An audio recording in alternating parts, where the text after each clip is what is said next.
Hey everyone, it's Coach Dave March here, and today we have a great episode here for you. We got my business partner Adonis, my co-host Patrick Brown, and we're going to talk about the landscape of the job market and how you can get hired quickly. A long time coming. Thanks for having me on, David. No problem, yeah. So wanted to just introduce everyone here. You probably have seen Patrick Brown. He's has been in most of the podcast episodes we've had. Say hello to the good people, Patrick. How you doing? I mean, I can give a little bit about me. A Marine Corps sergeant, CM2, Navy, traveled internationally for music, owned my own maintenance company, and currently now have started my own band and production company on video and music. So just to dabble a little bit in different areas. Perfect, perfect. Yeah. And Adonis, just give a little background on yourself as well. Absolutely. So, for those who know me, most of them know me as a recruiter. I've been working as a business to business recruiter for almost a decade now. My passions are in sales, marketing, and partnerships, and finding people who are absolutely amazing in these categories has definitely always been a strength of mine. However, lately, because of some different technological advances, I've been able to apply myself to helping pretty much anyone in every industry with a number of different things pertaining to job searching. Hence why David and I partnered together because there's a number of different solutions that we can bring to a very needy world right now, which we're going to talk about shortly. And I think that the greatest calling in my life, other than in terms of my spiritual walk, which we will get into on this podcast, is helping people with finding the right employers and finding a fulfilling career that they can work in and provide for their families, and or just have fun, go on vacations, do other different things. So it's a privilege to do this for a living. I love what I do, and I don't see myself ever retiring. That's something I've always said is I'll probably stay at this until I literally can't anymore. That's fantastic. Yeah. I mean, yeah, I've been at this for a while myself on the career transition journey as well as the recruiting journey, and it's good to have everything here coming together as we support the people that have been laid off, people that are ambitious and want to grow in their career, and people that just want to get to the next level. So yeah, let's kind of start it off with what really the landscape right now of the job market. You can go ahead and take that, Donis. Absolutely. So what we're seeing in the world today, especially on LinkedIn and all kinds of social media sites, is that many people around the world are very panicked. A lot of people are very scared about the job market right now. And I hate to be the bearer of bad news, but they have good reason to be, right? There is good reason to be scared if you meet the following criteria. Number one, you have absolutely no connections in the market, right? Maybe you're the type of person who likes to keep to themselves. You're the type of person who's, just kind of quiet. Or maybe you do like to socialize, but you don't really have any meaningful connections, meaning like you don't have anybody in C-level positions, VP level positions, director level positions, in positions of authority to be able to bring you on to a company who know you, who understand the worth that you bring to a company. So that's the first criteria, meaningful connections. A lot of people are panicking. They're like, what? Like, I don't know anyone that can get me into a company that'll pay me a good wage. The second criteria in which I think people are afraid is technology has become a lot more advanced. The learning curve on a lot of these AI tools that are coming out is very complicated. There's a lot of people out there who legitimately fear, especially those who are born in generations before us, right? Many of them are saying there's no way in hell I'm going to be able to learn all of this stuff. There's just way too much for me to learn, especially if I have to put in all this effort to just get a job, right? Like to even land a job today, you got to know enough about artificial intelligence to convince an employer, like, hey, I can bring you on and you can run these tools. The third criteria to really watch out for, and this is something that a lot of people don't even realize, is that, you actually have to optimize your presence online. There is no real way out of this anymore. It used to be where you could just kind of be kind of a blank page online, right? And if your resume is submitted and your skills are there, and people can read that you have skills or that you've done XYZ thing, that used to be enough. You could get hired off of that sometimes. This was never really ideal. I think a lot of bad hires were made as a result of this structure. But nowadays, there's a lot more care and concern being placed on making big hires, especially if you're at the executive level. You need something tangible. for people to look at and be able to say, like, hey, like I can see very clearly in the flesh, right? Or over video or somewhere, some kind of proof that this person has the skills required, right, to do this job. So those are three criteria that I would say, and you can add more, David, certainly, that I think are real problems and what has people scared today in regards to the job market. There's also the fact that, of course, our economy has been really bad over the course of the last 4 or 5 years. So that has a little bit to do with it. And then you just have this shift. You have this moving away from large teams, going to smaller teams where you have more knowledgeable, more sophisticated, more technologically advanced people who are able to do more with less. That's the fear that a lot of people have. And it's a legitimate fear because technology is going to be able to do about 500 people's work. And so you can go from a company of like 500 something to a company of like 20 if you really wanted to. Absolutely, absolutely. I agree with that totally. Just in Chat GPT alone coming in changed the way people got, different things written up, propositions, resumes, things of that nature has absolutely changed on that. And I use it myself to construct different ideas when I'm trying to market new music, or I even use AI tools and video tools to create music videos. So it's definitely for a smaller company in it has definitely given me a boost to be able to compete with people who have larger budgets that are able to do things that I could never pay for previously, but now I can do AI renditions of it and still get the message across. In some cases, if you're savvy with it, it can help to boost small companies that are only 20 to be able to compete with a team of 500. Yeah, I agree totally. Yeah, no, Yep. it's big. It's a big change that's happening. We're seeing, and just to go over like the changes in history, right? I mean, it used to be a time where people would they would fax over their resume. That was the technology that was available. It was fax machines. So you fax over a resume, and now you okay, you have a resume you can send to an applicant tracking system, which is okay, more advanced now. Now we can track them, and we can, use keywords to search the resume database. But now we're seeing that those are kind of getting clogged up too, just with all the hundreds of people, maybe thousands of people that are applying. So, even further now, we're looking to build relationships with the direct people because we have advantages in communication, advantages in technology with communications and talking to people. So, yeah, I think times change, and you kind of really need to adjust your strategy, adjust your approach with the times. And how we got to this point, I think this really doesn't get talked about enough because this didn't just happen, right? People just didn't all of a sudden become unable to find jobs, unable to get jobs. Like this happened over time, and I believe that there are several culprits to this that people don't really talk about. But the first thing I think that happened is in the technological revolution, people got a lot dumber. Okay. Technology, while it has had its advantages over the years, it's also made us incredibly dumb, right? Because we don't really embody anything anymore. We can't even remember our own mother's phone numbers anymore for crying out loud, Yeah, right? such Y- true. Such true. Yeah, I mean, it's a problem. It's a real problem, and it's turned a lot of people's minds into mush. They don't really think for themselves anymore. They just read whatever they see, and it's led them to believe a lot of crazy things that have absolutely no place in the workforce. It's given a voice. The internet has given a voice to so many different so-called experts who are going to tell you things that really are just poisonous for your mentality and your mindset in the workforce. Which leads me to my next point. We have become extremely entitled over the course of the past century, you could say, right? More and more, and you could say that this is a spiritual problem. I would 100% Uh, agree with it. But there's also the sense of work ethic is just gone, right? It comes from not broken down families in the country, people not seeing good work ethic modeled for them. And so what this results in is people feeling like, you know what, I don't have to work super, super hard if I want to be hired, right? Like people should just give me a job because that's the quote unquote right thing to do. But where does this come from?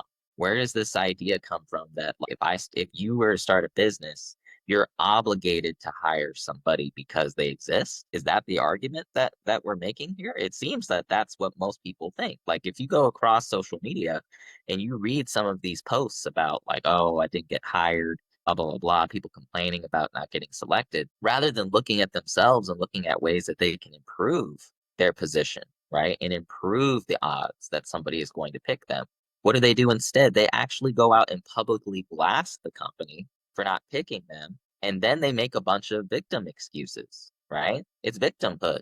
People are not taking responsibility for the fact that right now, as it stands, their resume isn't good enough or their skill sets aren't good enough. And it sucks because like no one wants to have to tell somebody these things, right? Like, hey, you need to go and upgrade your skills, or hey, you need to maybe take a look at the way you're marketing yourself and try to figure out if there's a different way, right? But if you don't tell people these things and you allow them to keep believing that it's everyone else's fault, this is what actually creates despair. You actually can sink into this tidal wave of depression, which is running rampant in our nation, on top of all the depression and all the other things that's going on. And there's multiple reasons for that. I'm not trying to say that depression and despair only comes from the jobs avenue, but it certainly contributes. When you're struggling financially, that's actually one of the biggest reasons why marriages break up. It's one of the biggest reasons why people often feel like they can't socialize or do different things because they don't really have the money to do so. You know, being in debt is incredibly tough. Like to be in a situation where you are basically owned by somebody who is saying, "Hey, you owe me this much money," and you're talking about potentially hundreds of thousands of dollars. That's not a small burden to carry, right? So that's part of how we got here. I think the last part of how we got here that I think is really important to touch on is that as time goes on, as we move and move and move and move, different events have occurred over the course of time, such as what took place with the epidemic, right? With COVID, lots of companies went to working remote. And then when remote kind of became not an option anymore, as it has as of late, now you have everybody who's trying to pile on and trying to work from home still. And most of the companies are not on board anymore with that. What it's shown, what has happened is that it's shown that companies really don't believe that remote really works as a full-time strategy. Many of them believe that hybrid is better or working on site. Why? Because they believe in certain industries production has gone down. I don't think that this is the case in sales or in certain industries, but in other industries, it's like, no, we need you to come back to the office. And everybody is like, no, I love working from home. And so if What's everyone's hybrid? pursuing the same job, oh, sorry, go ahead, Patrick. I was saying, what's hybrid? When you say certain companies will go with hybrid, could you elaborate on hybrid? Yes, absolutely. So hybrid being 3 days at home a week, right? You come in 2 days, or I'm sorry, you come in 2 days of the week, you're at home 3 days, or it could be flipped, right? It could be you're at home 3 days, or whatever the opposite of what I just Whatever. said was, right? It's like that vice versa, that flip flop option. I never knew. I thought it was either or. I never heard of, you get to sit at home. Yeah, no, my brother, my brother works a hybrid position, right? Where he's able to be at home some days, and then other days he has to drive in the office. Same with my father and other people that I know. So very few people want to work that type of schedule because they've got kids or like they're an only parent and they want to take their children to school or all kinds of situations, right? They're like, oh yeah, way rather be at home. It gives me that flexibility. And then secretly, what they won't say is actually on Instagram a little bit more often at home because no one's watching me. I'm secretly, doom scrolling Facebook. I'm secretly, maybe just watching a movie in the background while I do this quote unquote mindless task. And then, Mr. CEO comes calling, like, what's going on? Why isn't this done? Oh, random excuse, right? But see, companies and business owners, they're not dumb. They understand that people do this, that when people have an opportunity to get away with not working and collecting a check, that's what they're trying to do. I mean, it's what our society has created. We've done this to ourselves in a Yeah. very big way. Yeah.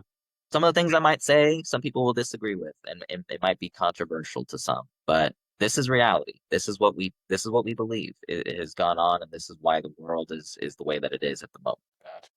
Yeah. I mean, there's so many things that are contributing to this. Of course, there's a lot of different angles here.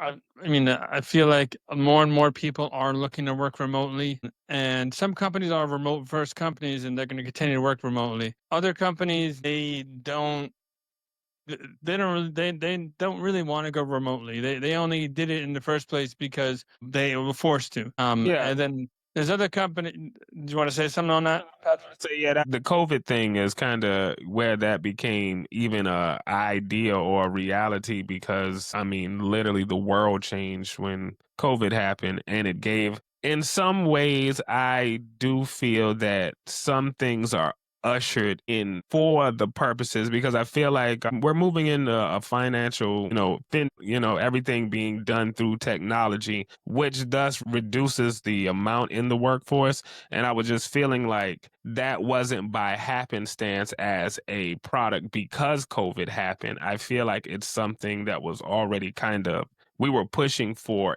anyway because business is always looking ways for more efficiency. I mean, we got Doge now. So if business is always looking for efficiency, then less salaries, better work, or more consistent work, it kind of leads you to the idea of the computer being because it's inorganic and not human. So I was just thinking about to the fact that they kind of when you said we got dumber, the smartphone, but the dumb person holding on to the smartphone, it became slowly reducing even our abilities to fight back. You know what I mean? Because to fight back against an ever growing society that requires more intelligence out of you, you would have to develop habits that are going to push you to grow a greater mind. And that was back when we had, there was a reading room in houses and people used to sit down and just debate each other on philosophical ideas. That disappeared as the technology continued to get smarter and we became to go, well, you know what? The phone knows. I don't need to know. And now that we have come to a place where we actually have to fight the phone or the technology, you're not adding up. You're not going to be able to, if unless you really push yourself, you're not going to be able to win. And it's kind of so as you were stating from the very beginning that the fear is real because the implications that are being shown are it's evident that a lot of people are not going to be able to make it, and that's why we get to the entitlement because it's almost like denial, like no, someone should give me a job, I should have a job, this is not fair. Yeah. And of those people, this again, this may come off as, controversial or mean or harsh. I promise you, I'm not trying to be mean. I'm just telling the truth. And the truth hurts, the truth hurts sometimes. But many of the people that are making these complaints are not mentally and spiritually fit for a work environment, any work environment, right? Absolutely. And that's just because they don't realize that this isn't a game. This isn't just something you get to wake up and do, and it's not like something you deserve. It's a privilege to work. It's a privilege to work. You get up and you are thankful every day that you have a job, something to do, something to get paid. Like, this isn't child's play. Running a business, especially in this day and age, is one of the most competitive eras in the history of the world. I don't think there's ever been more businesses. And if you are lackluster in your service, if you don't have everyone on your team pulling their weight, you're not going to survive. So as it's gotten more competitive, even though there's a lot worse employers out there now, there have a lot of bad employers out there. And this is for the people that think I'm only just going to rag on candidates. No, employers play their part too. There's been an expanse of them over the course of the past 4 or 5 years. Many of them are not fit to be in business, which that could be a whole nother podcast in and of itself. And that's a result of COVID, by the way, because a lot of people felt like, oh, I got forced out of my jobs. Now I got to start a business before I'm ready. Lo and behold, you had like a 500% increase in the market of businesses that are trying to hire. I just want to interject. It's Sure. funny because if people really had the ability to run businesses on their own, then remote would have worked. The hardest thing about running business from doing it was the idea of you have no boss. What is that? It's just like going to the gym without a personal trainer. When you don't have someone to push you up accountability, the real question comes in, are you really disciplined? Discipline isn't, we learned discipline was the consequence of not doing something. Like you did something bad, so now you must be disciplined. Discipline is something inside yourself that won't let you fall below a certain standard. Either you have it or you don't. I can't put discipline in you. So when you start working from home, then it shows whether you have discipline or not. And if you don't have enough discipline to work from home, then by all means, you don't have enough discipline to be able to run any kind of business and wear several hats consistently. Yeah. And many of these companies are, where's the CEO working? They're new to the business world. They haven't earned their stripes and they're working from home. right? Many of them haven't even been in business for longer than 20 years, 10 years, whatever the case, or they're just, they don't have the high income skills yet to be able to go out there, shake enough hands, make deals, all that kind of stuff. So, that said, kind of going back to the whole how we got to where we are, the problems with the world, there's a lot out there. There's really, honestly, too many to name if we were to go by line and kind of explain them in depth. But I think we've made our point. The world is in a tailspin in terms of the employer market, and candidates are running scared, and they have good reason to be. But there's also good reason for hope as well. And that's obviously why we're doing this podcast, right? Because at the end of the day, somebody has to come up with solutions that work.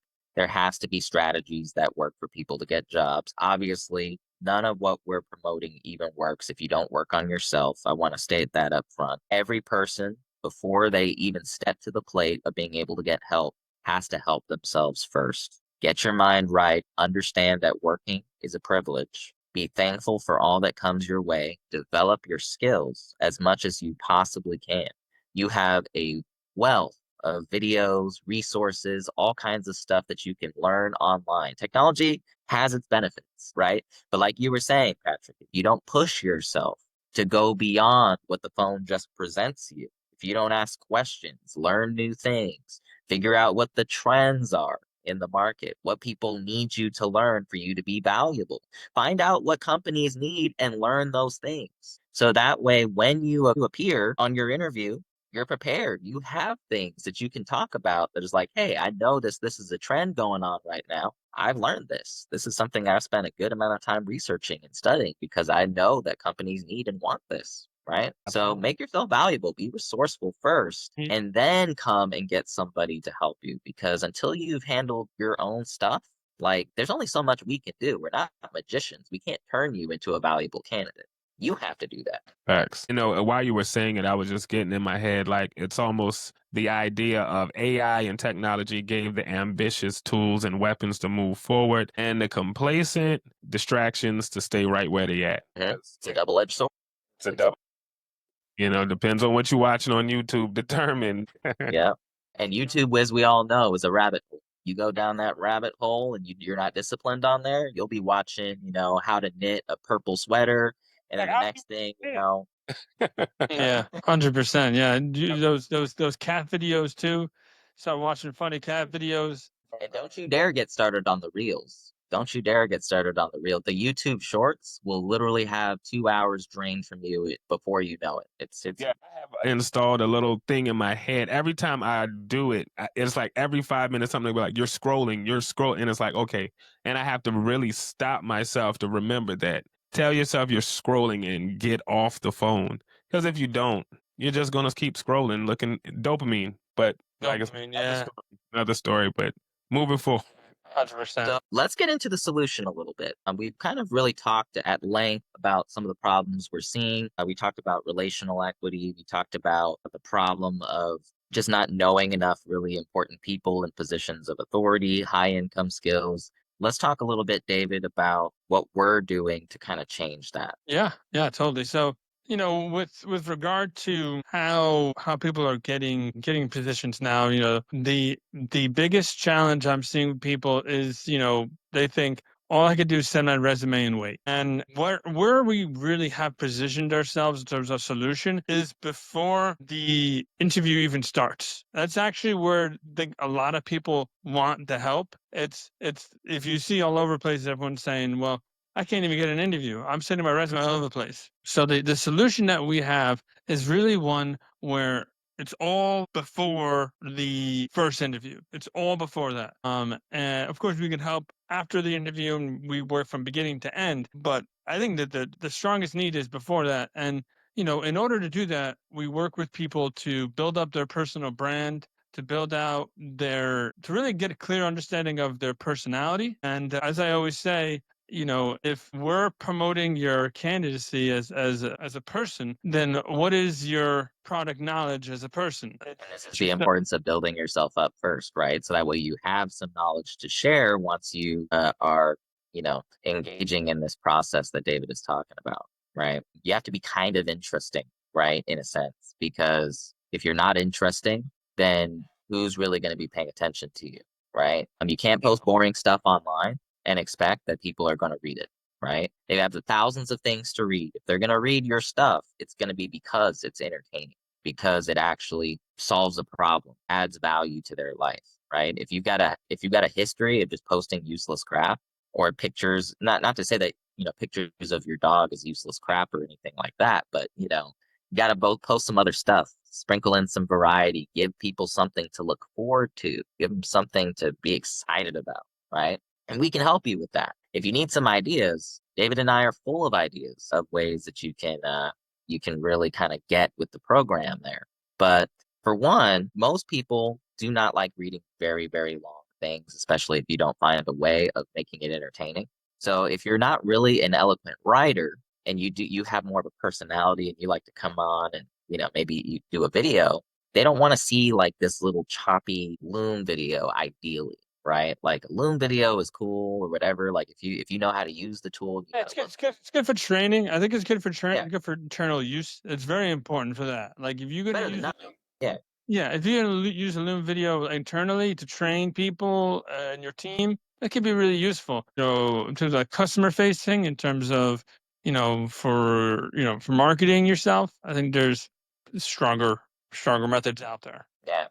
And here's what I think too. When you're applying online and you come across this invitation to shoot a video of yourself explaining why you do what you do, this is where what me and David uh, have kind of put together really makes sense, because most people are just going to whip out a loom and give a monologue about why they're so great, what makes them different, what makes them special. In our particular paradigm, we're going to make it a natural conversation where it looks like you're not even directly talking to them, but you're just having a free flowing conversation, right? Something that you've already done before, you've already thought ahead. It's creative. Just being able to present a clip from a podcast that you've done talking about something very relevant and significant to your future employer is automatically going to set you apart from everyone else, because no one else is doing that. Nobody else is hopping on a podcast to talk about their strengths, their skills, answering good questions that will cause you to have to elaborate, really think through your stories,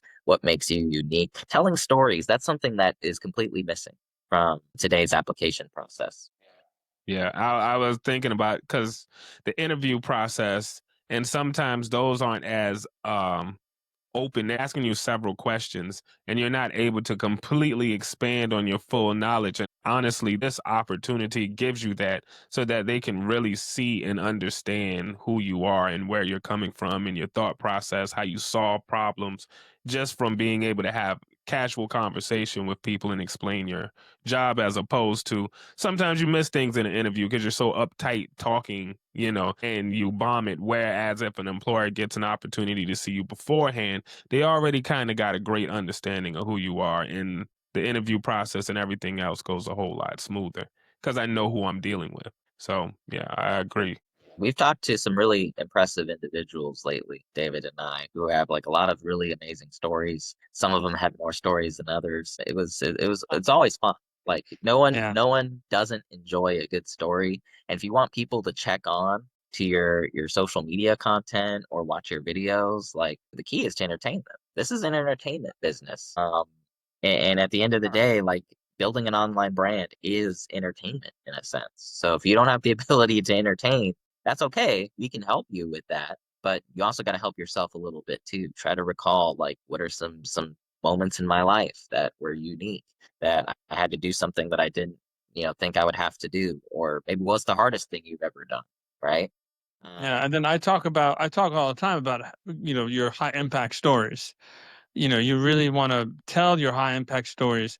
It's one thing to say on your resume, I reached 135% to quota.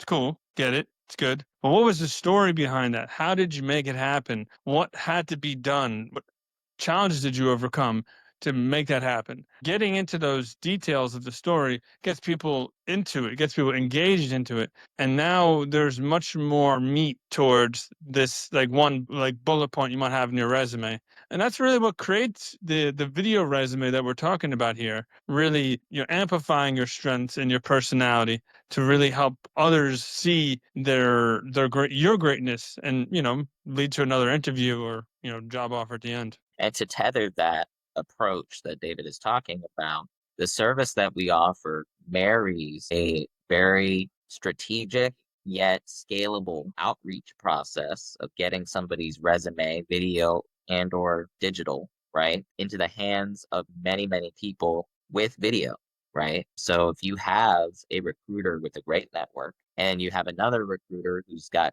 career coaching experience, and then you've got a podcaster, right? And you've got a bunch of different components that are coming together, and you can scale that and send it out to hundreds of different people that are good targets, right? Like good potential employers to shake hands with, good people to potentially work for. You have yourself a strategy that no one else has, right? Because there aren't going to be many people out there who are doing this. It's going to be people who are forward thinking, people who are like, yes, this is a creative idea. Yes, this needs to be done. I have to become known. I have to shake hands. And I have to do this at scale. I can't send this to 2 people a week and expect that somebody's going to get back to me, right? And what are the reasons for this, right? Why is it that people think that this could work, right? Like this manual approach of like, I'm going to do 50 a week, right? And then I'm just going to submit my resume. That's it. Out of those 50 people, I'm just crossing my fingers. Somebody is going to pick me over everyone else, right? This is the perfect example of how technology has made us done. That easy apply button that instantly made us really dumb when it came to application processes, right? Because we're like, oh, that's all I have to do. The easy way, right? Anything that's easy, watch out. It's probably not good for you. Absolutely. I mean, it ends up being, if you're thinking about it in the idea of resume, all it took was for you to send a resume, click the button. How many other people met that requirement? So in the end, by slightly setting the bar a little higher for yourself or what you do, you're starting to pull away from the pack. And, in the long run of it, this is what the offer is, something to help you pull away from the pack, to stand out in the crowd. I mean, David even said it to me. It was like, think about it.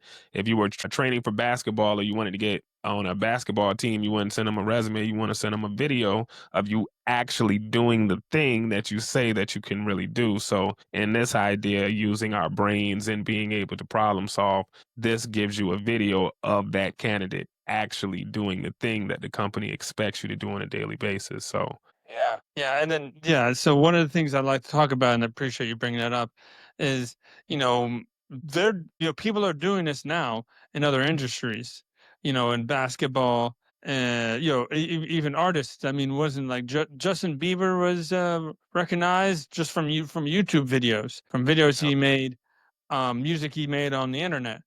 Um, entertainment industry. yeah, for the media entertainment industry. So what I'm really passionate about is making this available for knowledge workers. It's the people that Adonis and I work with, and in terms of recruiting, and the directors, the VPs, the C-level executives. Most of them are knowledge workers. They're not basketball players or musicians. So that's what we're really doing here. We're giving a platform for knowledge workers to grow, to develop their brand, to get the interviews, and to get the job offers, and then to be seen in a way that hasn't been seen before. The cool piece is really talking about easy applies and everything. Because we're taking the little bit more difficult way, if you will, it's essentially insulating you from the competition, because they're not willing to do the extra work. By doing the extra work, you're already separating yourself from the other competition. So there's almost like a privilege, or I would even say maybe like a higher status that you give yourself because you're willing to do the work where other people won't. Yeah. You just prove that you'll go the extra mile before you even started the job. You just, you know what I'm saying, outshine your competition by saying, this is what I'm willing to do for the same job that they're applying for. I'm willing to go this far for you. So it makes a strong statement to the company. Yeah, and let's make this clear as well, by the way.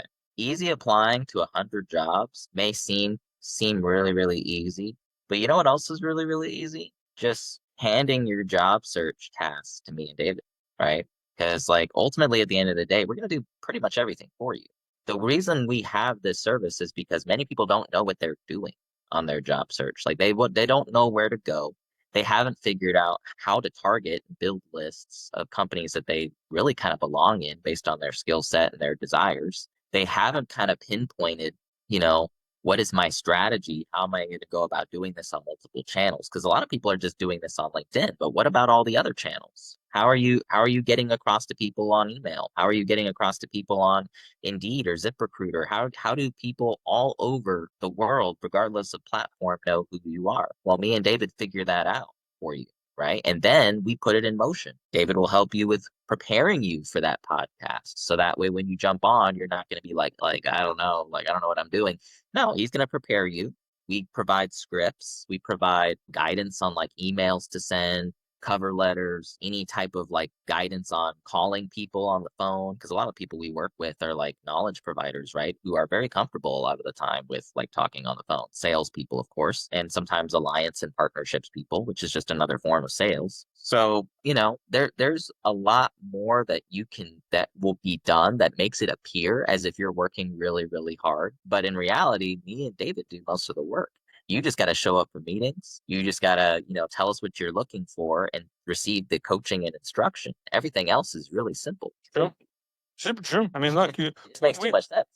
yeah, I mean, over the years, I've architected this process to be easy for people to, get in and simple. I mean, I think most people don't recognize the difficulty it is to make things simple too. Like there's a lot of thought and understanding behind the scenes to make this so simple for you.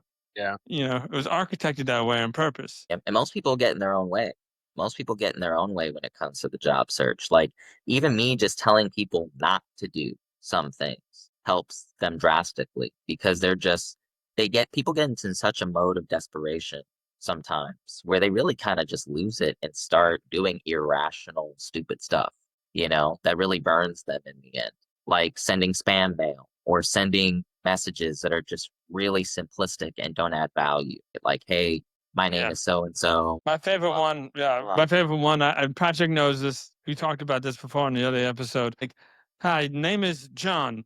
Need job. Here's resume. Like, what are you doing, man? Right? Like, how in the world is that advancing your candidacy? It doesn't. It gives you a bad reputation because you do that to 4 or 5 people in a company. What do you think that company's thinking if you get your act together eventually and you come back? They're gonna be like, isn't this that guy that was like spamming the crap out of us, asking for a job, and like he had no value to bring? Like, yeah, it's a bad look. You don't want to be in the habit of just spamming people that way. That's destructive for your name. It's not good. Another really destructive habit that people have is, when it comes to their presentation of things, like on their LinkedIn, like, bro, fill in that thing. Like put some good info in there. Like talk a little bit about your personal life and your professional life and make sure that that stuff is up to date so people don't think that you're working at a company you worked at 20 years ago, and have a good profile picture for the love of all things holy. I don't want to see you in your Batman costume.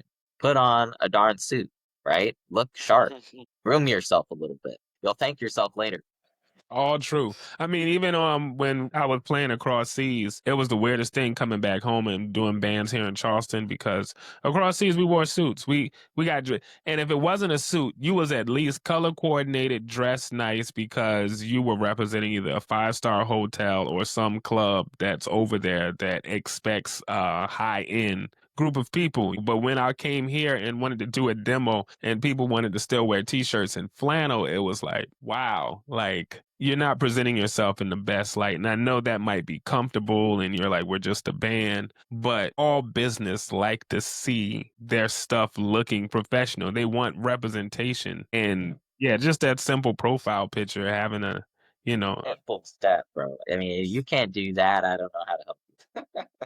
at just all, at just all. pick a media, like even if it's like above mediocre, dude. Just like make sure it's not you doing something weird and people looking at you like, what is going on in that profile picture? Like, that's not professional. Oh, I'm sorry. I wanted to go. You said something about embodying, and we talked about that before. And I just Yeah, want it's to a topic I love to talk about. because a lot of people, like we talk about YouTube, you can get stuff from YouTube. And I know people like I don't have problem losing weight. So when I go on YouTube and I learn a quick exercise program, it's like boom, boom, I get some gains. No problem. But for my wife, her situation is not the same. She has cut back on diet, did this, and can't lose weight. And when someone who really does personal training, because I was trying to give her some tips, but I'm not a personal trainer. So I was telling you what I do for my body type. When someone who actually does this know multiple body types and they know multiple, you know what I'm saying? Because they embody personal training. I watched a couple of YouTube videos. Big difference. So when you're looking at, and even in the idea of recruiting and coaching, as you were saying, that you could look at a couple of videos and it may, in some cases, it may help to some degree. But having people who actually do it so that when something goes wrong, like with maintenance, some people can watch a maintenance video, but they don't know how to fix it when it don't go like the video. That's the difference between me doing maintenance and them doing maintenance. Yeah. As long as everything is ideal, that video is going to help you. But if you run into some of the natural problems that we as maintenance men run into, you have no clue how to counteract the situation when it goes awry. And that's the difference between people who have expertise in an area and people who just went on the internet and watched a few videos. You know what I mean? Like I said, I've been a person of both. I know what it's like to embody, and I know what it's like to watch a couple of videos and feel smarter, like I stayed at a Holiday Inn Express or something Yeah. like that. So, Yeah. I do implore that those techniques are good to grab from the internet, not knocking it. But when you got people who actually embody the idea, you should go with that because that's going to get you the furthest along in the long run. So Yeah. Well, another thing that's going to keep you from heartache and pain in the long term is having good judgment as it pertains to what is good advice and what is bad advice. mm, We could easily just rattle off a list of things that when you hear them, run, you know? Like, for example, this whole ATS thing that's been getting pushed for I don't know how many years about like you need to adjust your resume to the ATS and we help you figure Yeah, out bots. Like, it's all because of the ATS bots that I'm not getting a resume. this is It's just those another damn ATS bots. If it thing wasn't for the ATS, I'd have a million jobs by now. It's all the ATS's fault. None of my responsibility. I that poor there, ATS. I take no responsibility for it's all the ATS's fault. Yeah, it's not my fault, even though, there's probably like, I don't know, 7,000 other people that put their name in that same ATS scene, you know. Who am I to say anything about ATS, right? But I mean, at the end of the day, anybody who's talking about ATS as like a solution, like, oh, we've got something to help you survive in the ATS. No, no, you don't. Stop it. It's all a marketing scam. It's not going to help you. Really, it's not. And the people that also talk about keywords on LinkedIn when it comes to optimization, I mean, don't get me wrong. There's very little value to it. I'll say that like it's good to have your profile optimized, but keywords isn't what's keeping you unemployed. It's not. Like, let's Yeah. just be real. Yeah. On the idea of the keywords, I mean, it's really about like the only way that makes sense is when again someone's searching their yeah, I ATS was system. searching and searching stuff. Yeah, like if you're checking your resume database, you're trying to see if they have these particular keywords in your resume, and you're kind of you're finding it that way, right? As a way of like indexing a search. Because what an ATS is pretty much just a digital filing cabinet. Is really all it is. Digital filing cabinet has all the resumes. I'm trying to look for your resume in the 7,001. So I'm trying to put in some keywords that I think would be helpful in my search in my resume database. But the issue is people try to take that to the nth degree. I hear people talking about I have keywords in my resume in font size like 2 and white so that when someone researches it, they could find me. Like it just gets crazy. There's just so much crazy advice out there. Like These maybe are there's two a major tells. Yeah, these are two major tells. Like if you get anyone talking about like keywords as like the main focal point of the process, or like ATS, I heard that multiple times. People have told to me multiple times. I try to put it in font 2 in white so no one can really see it, but I put all the keywords that ever existed. Like, dude, calm down. Algorithm. Yeah. I've heard different things. That's just on the internet of how to get viral videos and stuff. That's where the first time I heard this, but to hear it being applied to resumes is kind of like, I don't think that's how that I don't think that's how that works. I mean, I could be not the smartest man in the world, but yeah, I don't think it works like that. definitely not.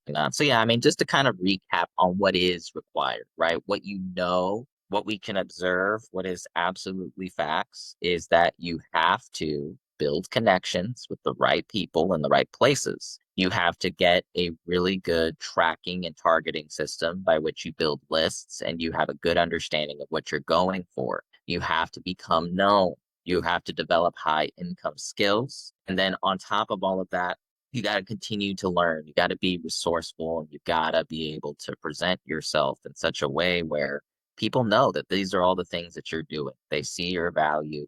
And if you're able to scale that, we're not talking about spray and pray. We're talking about scaling within a targeting criteria. And Yeah. so that way, The idea of some other, dream company, like a dream company list. You want to have some kind of real targeting. It's not a spray and pray. It's like, you've, looked into detailed the people, the companies, the people and the companies, the hiring managers, people that are in the company and the companies that are in alignment with the skills that you have that will find you valuable. and so oh, go ahead, Patrick, go No, ahead. I was just gonna say I don't want to take it too far, but I was just curious. Do you guys think that it's a problem that exists because, well, when I was looking for low end jobs, when I was looking, spray and pray was the best. I mean, if you're applying for McDonald's, Wendy, it doesn't matter, warehouse jobs, whatever, Right, looking for work, then that philosophy of putting your resume out is pretty good because they're not looking for skilled labor. They're kind of looking for bodies. And I think sometimes the idea Yeah. gets confused because the level that you're at now, if you're really trying to build a career, you kind of take the principles that you might have had as a teenager or 20, you know what I'm saying, when you were throwing your resume out just to get a job. So, right, I sometimes think that it's a confusion because people don't pay attention that you're now in the upper echelon when you're looking for jobs that pay big salaries. And exactly. you need to be focused on And strictly about corporate, right? We're talking about being absolutely. able to land a job with a prestigious firm or a company that's like trying to get there, right? They've got big aspirations and they're very picky about the kind of people they work with. If you really care about the kind of job you have, you cannot just take a spray and pray approach. You have to be targeted. You have to know which companies are going to be a good fit for you based on certain criteria, which, by the way, you personally don't have to know these things if you're working with me and David. Me and David will do a lot of that legwork for you. So, just to kind of summarize, we do every step of this process for you, including like helping with the video, helping with you're obviously going to help with podcast. There's so many aspects that you would have to do as a person who's looking for a job if you're trying to go all alone, right? So the key is to get partnered up with somebody who knows what they're talking about, who's actually going to be able to scale these processes, who has the infrastructure to help you with every single step that we've just outlined for you in the short time that we've been on. But let's go ahead and get to the last part of our time today. David, you want to bring up the slides and kind of close this bad boy? Yeah, yeah, really what we're really trying to explain here is about who you're choosing to be, right? It's all about who you're becoming because at the end of the day, there's a pain of staying the same as well as there's growing pains. So, either way, there's going to be pain. Either you're going to stay the same and you're going to have the same problems you have, or you're going to understand that, yes, maybe there's some growing pains, but it's better to be someone that is of those type of growth mindset than it is to be of someone that is a fixed mindset. Right? Someone that has a fixed mindset doesn't see possibilities, opportunities. They might have been burned before, and that's all they think that they're going to be burnt again. Or they're a talented person that just doesn't believe they need to put any effort into it. They have done, I have a great career. I've done so much great things. People should just hire me. It's you still got to put effort in. You know, it, you know, like I said, some people think the talent alone will create success, but without any effort, There's still going to be some work that you have to do to get out there.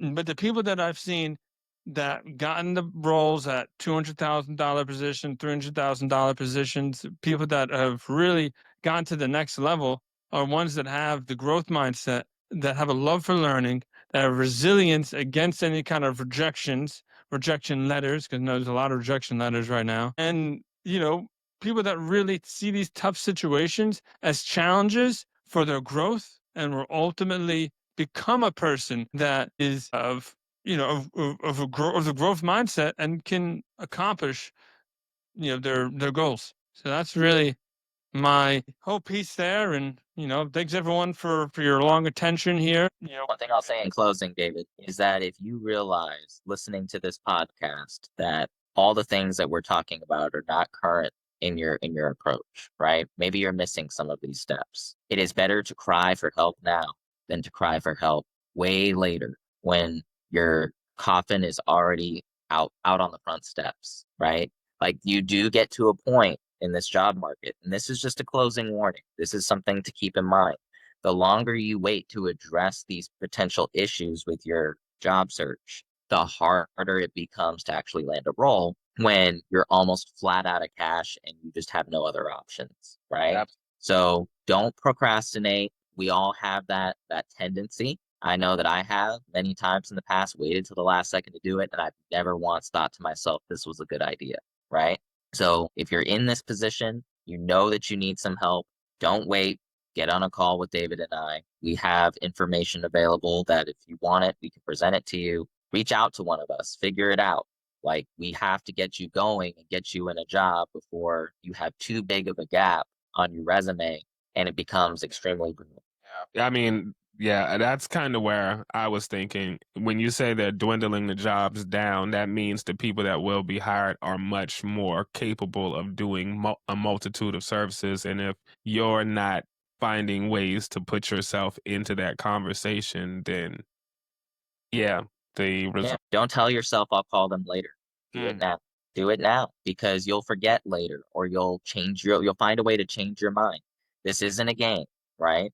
This is your livelihood. If you're somebody who's out of a job right now or you know that you're going to need a new job soon, you don't want to wait on these things. You want to get on the horn as fast as possible. Agreed. Yeah. Thanks everyone here. It's always going to be more better for you to be proactive instead of reactive. If you want to be proactive and you want to really get ahead in your career search, that's what we're here for. And thank you so much for a great episode. Nice.